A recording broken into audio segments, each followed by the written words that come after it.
This is gonna take crackerjack timing, Wang. Total concentration. You ready, Jack? I was born ready.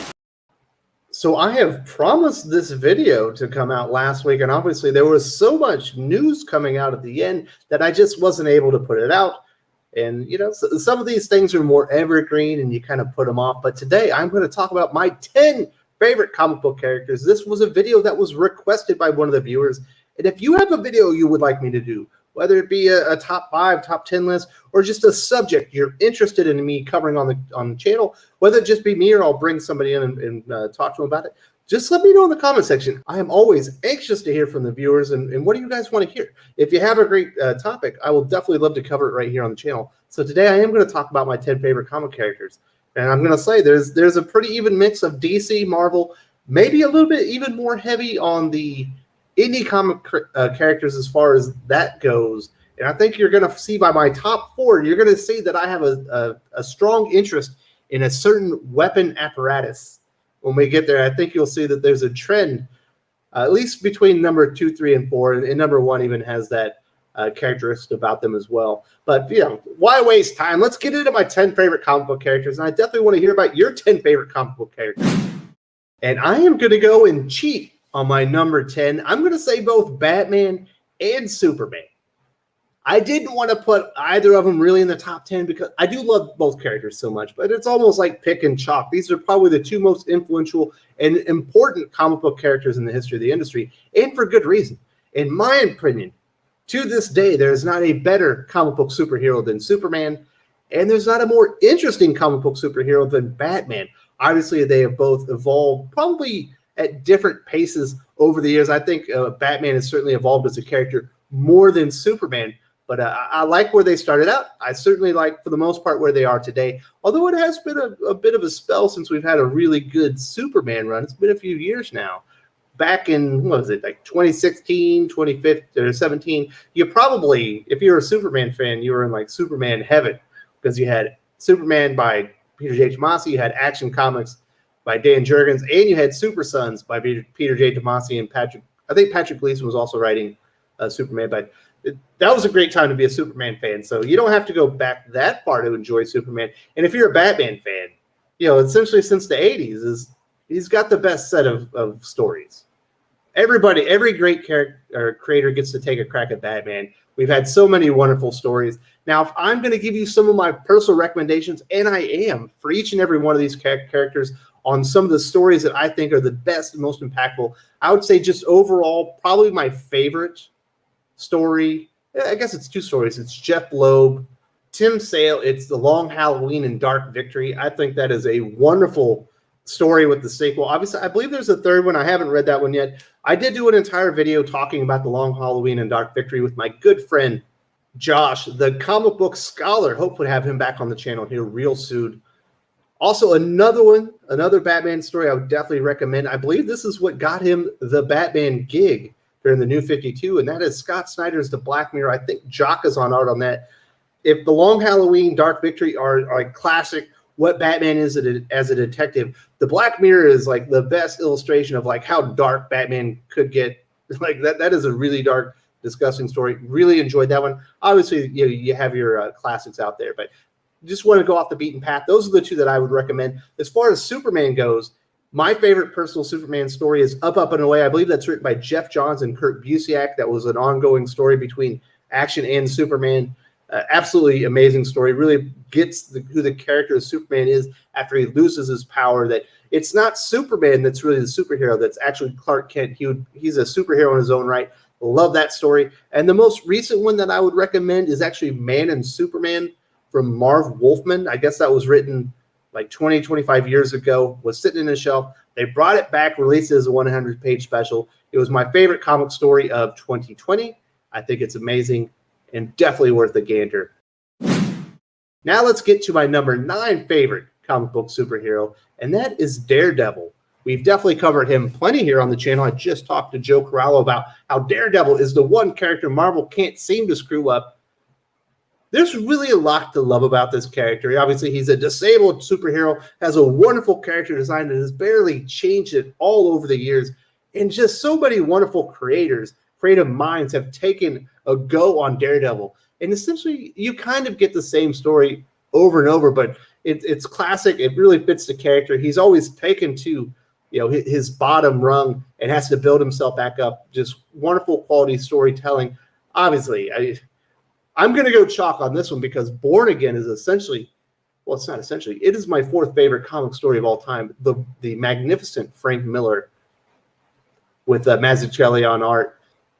You're not really going to find a better deconstruction story of a character in comic book history. And that includes The Watchmen, in my opinion. I think Born Again does it better. Fortunately, we are in great times when it comes to Daredevil. We've had a great run for, I think, 2.5 years now with Chip Zdarsky, Marco Cicchetto, the creative duo on Daredevil. Currently, I would recommend the entire series. But if I had to say go out and get one book, they do technically have an omnibus that collects issues 1 through 10. It's called To Heaven Through Hell. And I think everyone, if you are a Daredevil fan, you'll absolutely love that. And if you aren't reading Daredevil right now, I say, Balderdash, what are you thinking? It's the best comic series ongoing from the big two, without a doubt. Especially now that The Last God is over from DC Comics. All right, let's get to my number 8 character. This is my only villain on the list, and this might surprise some people. Unless you've been a viewer of the channel, then you probably already know. It's Arcade. I absolutely love this character because he is unapologetically evil. He's evil to the core. His villain origin story is absolute perfection. He was a rich kid sitting by the pool all day, doing nothing. His parents were going to cut him off. He murders them, steals all their money, and then he decides that he's going to invest that money into killing superheroes, creating all kinds of weird, elaborate contraptions. Right here, you have this wonderful pinball machine that's got the heroes and the balls, and they're going around the machine. Absolutely hilarious. Obviously, this is Spider-Man. I love Arcade. I like all of his contraptions. I like his funny schemes. I think he fits comics perfectly. We need more villains like this. Not every villain needs to be sympathetic. Not every villain needs to be right from their own point of view. Some of them need to just be as evil as humanly possible, like good old Arcade here. The only thing I really wish is that he had been in the X-Men universe in a movie and they had made X-Men Murder World, which will go into my recommendation. It would be Uncanny X-Men 122 through 124. Obviously, you can get that in the Masterworks. I'm sure it's there in some trade paperbacks. It's the Murder World story where the new X-Men team stumbles upon Arcade and his wicked schemes after I believe he had just almost killed Spider-Man. Just a wonderful story. The most recent thing I've seen Arcade in that was cool was Amazing Spider-Man Hunted, which was more of a Kraven-centric story, but Arcade played a big role in it. I love this character. This is how you do a villain. Bring more villains back like Arcade, and people will be happy because he is absolute dynamite and just one of my favorite comic book characters. Next up is my favorite X-Men character. Some people might be surprised. I do love Wolverine. I love Wolverine, but Nightcrawler's my boy. And you'll start to see this on the list. I do have a lot of nostalgia, things that I grew up loving in other mediums and then came back to discover in comics. That stuff still sticks with me. I remember Nightcrawler in the 90s X-Men cartoon. Absolutely loved him. Then I also remember him in that awesome arcade game. He was the most dope X-Men that you could play in there. He was always bouncing around and teleporting and stuff like that. I absolutely love Nightcrawler. There's a lot of stuff to his character that I also enjoy. Once I got him into the comics, there's the deeply religious aspect. Always an outsider. Hideous on the exterior, but he's the most beautiful person on the interior. I wish that he got more shine just right now in X-Men or just in X-Men in general. But Nightcrawler is almost always a supporting character. But whenever he's in the story, it makes it a better story. If I have to make a recommendation on Nightcrawler, it's going to be Uncanny X-Men 183, where essentially I believe Colossus, his girlfriend breaks up with him. Nightcrawler and Logan, my second favorite X-Men character, take him to a bar to make him feel better. Feels right. It's in the spirit of the character. Really enjoyed that one. There's also a really nice miniseries from Chris Claremont from 2014. It's not the greatest thing ever, but it is good. It's solid. It's got nice art from Todd Knock. And then also my favorite recent X-Men moment involves Nightcrawler and shocker Wolverine. It's House of X number 4 as they're taking down that big space station, and they're killing off the mother mold, and they're saying goodbye, and Nightcrawler is telling Wolverine, I'll see you on the other side. At the moment, I thought he was saying, I'll see you like in heaven. Obviously, he meant, I'll see you as we're resurrected. Didn't realize the stakes were so low as that was happening. Absolutely loved that moment. Brought a tear to my eye, and Nightcrawler's my boy. Next up, we're going to get to the DC characters, and this one's hard for me. I used to always say Hal Jordan's my favorite DC character, but he's dropped to number 2. I still love Hal Jordan as a character. Just thinking about who he is as a Green Lantern. His father was a test pilot. He essentially witnessed him die. And then he had the will, the internal fortitude to get in the cockpit himself against the wishes of his family to continue on his father's mission. I like that about the character. And then he's also a Green Lantern, people. You know, he also has a wonderful rogues gallery. Really enjoy Sinestro. Another one of my favorite villains. I did a top 15, top 20 list. Sinestro would probably be on there. I think he's a wonderfully realized character as well. But I love Hal Jordan. He is a personification of will. He forged a Green Lantern ring from pure will, from himself. Now that is an achievement. He is called the greatest Lantern for a reason. Absolutely love the character. Now, if I'm going to suggest a story, there's so many great Hal Jordan stories. Most of my favorites have come since he was brought back in Jeff Johns' Green Lantern Rebirth. I won't go there, although you should definitely read that one before you read this story that I am going to recommend. Sinestro Core Wars has one of the greatest covers of all time, where the Green Lantern Corps are essentially being crucified by their rings. Also, I will recommend Venditti's entire 50-issue run on Hal Jordan and the Green Lantern Corps. Obviously, he was the follow-up writer from Jeff Johns. I thought he did a magnificent job. I really love that entire arc. I own every single issue of that series. And also, there's a real gem in the Green Lantern 80th anniversary special called 4, also by Robert Venditti, with Hal Jordan, John Stewart, and Kyle Rayner all sitting at a table having drinks. You're wondering where Guy Gardner is. And then at the end, you find out Guy perished. It's what they do to celebrate the legacy of who he was as a friend and a fellow hero. And they go and they visit his gravesite. Love that one. Another story that brought a tear to this grown man's eye. Love that story. If you don't love Hal Jordan, and I don't know what's wrong with Jeffrey Thor, he says Hal Jordan's a whack character. I say you are whack, sir, because Hal Jordan is absolutely spectacular. But he's not my favorite DC character. I got to go with this one. My favorite DC character, it's not Hal Jordan. It's got to be Dick Grayson. I love Dick Grayson. He's the very best character as far as DC Comics goes. He's the best hero in the universe. He's the only man out there that Superman knows when push comes to shove, he can trust. Dick Grayson will always be there. He's so reliable. He's the most relatable hero, I think, in all of comic books. Something bad happened to him. He's taken that trauma. He's used it for good, but he's not living in that moment of trauma for the rest of his life. He's celebrating his parents. He's celebrating their life, just like writer Kyle Higgins explained in the intro to this very video.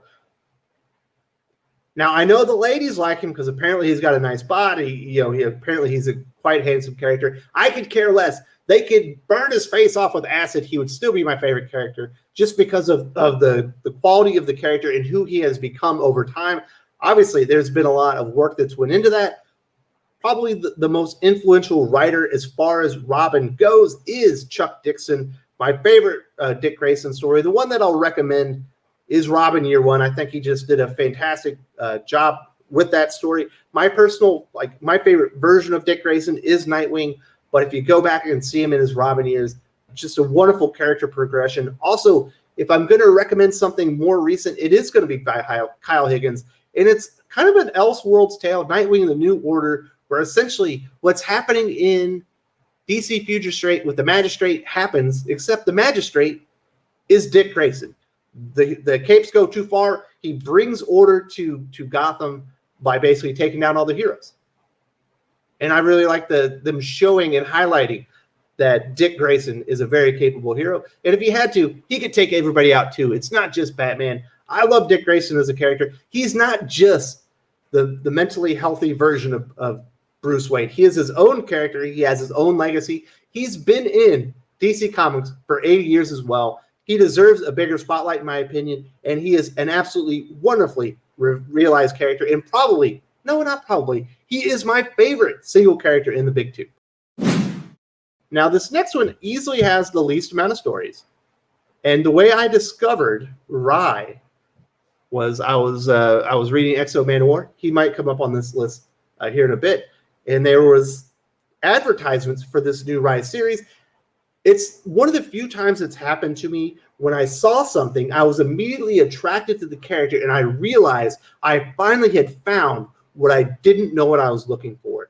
The Clayton Crane art in the Rye series from Valiant when it was relaunched is absolutely spectacular. He is the very best digital artist in the entire industry. It's too bad we are not getting interiors from Clayton Crane anymore, and it doesn't appear that we're getting covers from Clayton Crane anymore.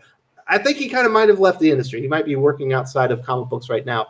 But Rye from Matt Kent and Clayton Crane is absolutely spectacular. It is without a shadow of a doubt my favorite comic book story of all time, Rye 1 through 12, and then the 4-issue 4001 AD event series. There's also an issue 13, 14, 15, 16 of Rye. You don't need to read those. Those are like extra stories that give you new information. But that Rye 1 through 12, and then that 4 issues of 4001 AD, those 16 issues are comic book perfection. It is one of the best stories I've ever read in my life. I love science fiction. It had everything I enjoy. It was like a mashup of 1984 and The Matrix with a freaking samurai character as the main protagonist. It gets no better than that. And you'll see that I have a thing for swords, so Rye was right up my alley. I really only have, well, I guess I have 2 recommendations. The first one is going to be that Matt Kent Clayton Crane Deluxe Edition hardcover, which collects, I believe, the first 12 issues of Rye. Now, that thing is really expensive. It was really small run. To get that book, it's like $350, $400.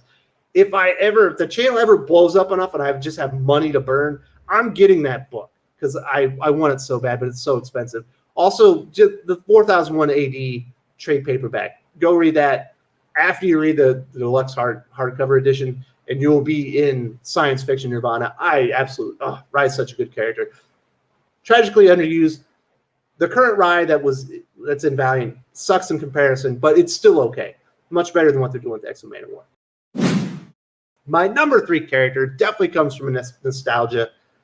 I absolutely loved G.I. Joe as a kid, and my favorite character was Snake Eyes, the silent assassin himself, the silent ninja that used machine guns. And obviously he has transitioned well over into comic books. Unfortunately, we don't much, kind of like Nightcrawler, we don't get enough like Snake Eyes centric stories. He's not normally the lead character. He's just one of the main side characters to the main G.I. Joe characters. And that's too bad because he's easily the most interesting character. He's got the best backstory. Obviously, him and Storm Shadow are intrinsically connected throughout time. Most of the time they're enemies. Sometimes they're friends. I know this image had Storm Shadow front and center, but this image from Eric Canetti that he put out on Twitter not too long ago, it's just so dope. I love it. He's got one of the greatest character designs of all times. He has 2 swords, and I do love sword-bearing characters. I love Snake Eyes. Like I said, there aren't enough stories that feature him front and center, but there is a really cool, I think it's like 8 or 9 issues. It's from Chuck Dixon as well, one of the great action storytellers of our time. It's called Snake Eyes and Storm Shadow, where essentially they join forces to infiltrate the Arkashagi clan or whatever the clan is that spawned those guys. They infiltrate them. They're going to take them down from the inside. It's wonderful. They renamed the series from something else. I can't remember the original name of the series, but just go read that story. It's absolutely great. There is a current story from Rob Liefeld called Dead Game I like the art a lot. The story itself is a mixed bag. It's kind of silly. But if you really like Snake Eyes art, go read that Rob Liefeld comic. It's worth it for the art alone. Just don't expect a great story because that's not what's happening. But I absolutely love Snake Eyes. My second favorite comic book character absolutely comes from my love of sword movies as a kid. When I was, I don't know, maybe 6 or 7, my uncle came back from the army. He had been in Germany, and he actually had money. We did not. He showed up. He actually had a VCR. And at the time, if you wanted to use a VCR, you had to go to the grocery store and you had to rent it. Most people did not have VCRs in their house. We did, and he brought with him Conan the Barbarian, Excalibur, Sword the Sorcerer, and there was another one that I can't remember. And I absolutely fell in love with Conan. I probably should not have been watching that movie at such a young, tender age, but to this day, I absolutely love this character. He's one of the greatest characters in all of fiction, if not the greatest character in fiction. One of my children might be named after this character, and it's certainly transitioned over to comic books exceptionally well, whether it be at Marvel, Dark Horse. Obviously, he's not so great at Marvel right now, but if I was to suggest a comic run that really captures the essence of Conan the Barbarian, just go get anything with Roy Thomas's name on it that says Conan. It doesn't have to say Conan the Barbarian. It can say Savage Sword of Conan. But if it says Roy Thomas and it says Conan, it's almost guaranteed to be aces. It's going to be great. If I were going to recommend a newer Conan story, it wouldn't be too long ago. It would actually be Jerry Duggan. People will say, Wes, you don't like Jerry Duggan. Not true. I don't dislike any of these writers I talk about. I think he's a bad X-Men writer, but he is a dynamite, and I do mean dynamite, Conan the Barbarian writer. His Savage Avengers run has been very good, but I would recommend his Savage Sword of Conan story with Ron Garney on art. One of the best stories of all of 2019. Maybe it was 2020. It was very recent. I absolutely loved it. It came out when the relaunch of Conan the Barbarian came out to Marvel Comics. It's so good. The Ron Garney art alone is amazing, but Jerry Duggan writes one hell of a Conan the Barbarian. Now it's time to get to my favorite comic book character. Most people probably know this. It is Exoman War, Eric of Dacia. My introduction to Rai was through Exoman War, and as soon as I saw the character, I fell in love with the character. I knew I needed to read that character. It actually lived up to my expectations. Exoman War is a little bit different. As soon as I saw the suit, I said, that doesn't look that great. But enough people kept recommending Exoman War to me, and I had bought the first 3 volumes on digital because I live in the Philippines and I can't get my hands on a lot of stuff. And I downloaded it onto my tablet. My son got very sick. I was in the hospital with him and my wife. It was not looking great. I was in a very down moment in my life. The wife and my son were down sleeping as he was recovering. It was very late at night. I could not sleep. I opened up Exoman War. I decided to read it right there. And Robert Venditti's character really spoke to me. And immediately was my favorite comic book character, my favorite comic book writer by the time I was done. That character in that book just means so much to me. It was what Robert Venditti did with the character. It's a very emotional moment for me. Just thinking about what was happening. It was a really hard time. I just retired from the military, and I had moved here to the Philippines. My wife and son had been living without me. It was a hard transition, one parent coming in after the other parent had been doing everything. I was finding my role within the family, and I don't know. I felt really lonely at that moment in my life. And when I got done reading the first volume of Exoman War, which I did read in one fell swoop, obviously the art from Cary Nord was amazing. And I don't know. Ever since that moment, and that story will always mean something to me. Like, I'm gonna have 2 copies or 2 sets of Exoman War, volumes 1 through 3 from Robert Venditti, 1 for each of my sons. It looks like I might be having a 3rd son, or it might be a girl. It doesn't matter. I'll have 3 volumes. I'll have 1 for the 3rd kid too. But the 3rd kid's not here yet. That'll be in about 4 months. So the reason that I want to give this story to my kids is so that, like, one day when they're older, and I imagine I'm no longer here, like, they can open it up a part of their dad will be there waiting, for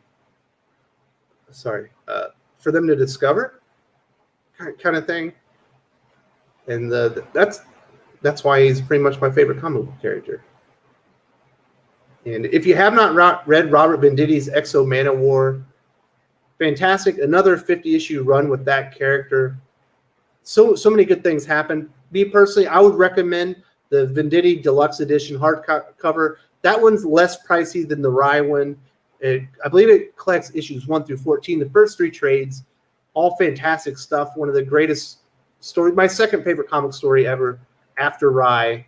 Also, he wrote a event series called Armor Hunters that stars Exoman War, and you learn a lot more about the character and the history of the armor. Absolutely love that one. That lets me know that Robert Venditti should be leading event series at DC Comics, even though he's not. And also, the first 3 volumes of Matt Kint's Exoman War, I think it's called Soldier General Emperor, that is essentially his rise from being just like he's not a slave, but he's stranded on this planet, and he rises up and becomes the emperor. And it turns out he's not a good political leader, but that is an absolutely wonderful story that was ruined by the new direction of Valiant Comics. We haven't got a good Exoman War story since.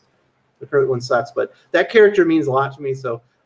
But those are my 10 favorite comic book characters. These are the characters that I have grown to know and love over the years. Only one villain, mostly superheroes. Lots of nostalgia in there as far as characters that were important to me in cartoons or video games or movies or other types of fiction that kind of that are in comic books as well that I love here as well. But that's my list. What is your list? What are the 10 characters that mean something to you? Or just give me your top 3. I don't care. I want to hear hear your favorite characters are. Let me know what I should be reading from there. And I hope if you haven't read some of these characters, maybe some of these recommendations will introduce them to you and you will love them too. Thank you very much.